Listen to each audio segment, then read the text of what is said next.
धाराशिव जिल्ह्यातील तेरखेडा येथे दोन गटामध्ये तुफान राडा झाल्याची घटना काल सायंकाळी घडलेली आहे आणि यामध्ये तब्बल 10 ते 12 गाड्याचा जो आहे तो बुकना करण्यात आलेला आहे। मी आता तेरखेडामध्ये आहे। आपण जर पाहिलं तर इनोवा असेल, स्कॉर्पिओ असेल, ह्या अशा पद्धतीनं गाड्या ज्या आहेत ते फोडण्यात आलेल्या आहे। आपण जर पाहिलं तर खऱ्या अर्थानं धाराशिव जिल्हा परिषदेच्या निवडणुकीच्या कारणावरून जो आहे तो हा राडा झालेला पाहायला मिळतोय।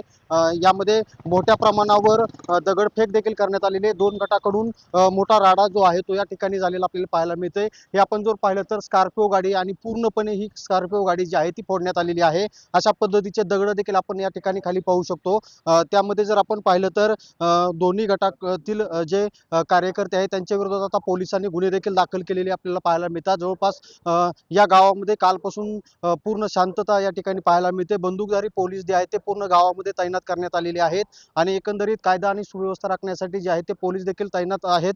आपण जर पाहिलं तर अशा पद्धतीने ह्या रॉडचा देखील यामध्ये वापर करण्यात आलेला होता। रॉडच्या साह्यानं आणि दगडफेक करून ह्या गाड्याचं जे आहे ते मोठं नुकसान केलेलं आहे।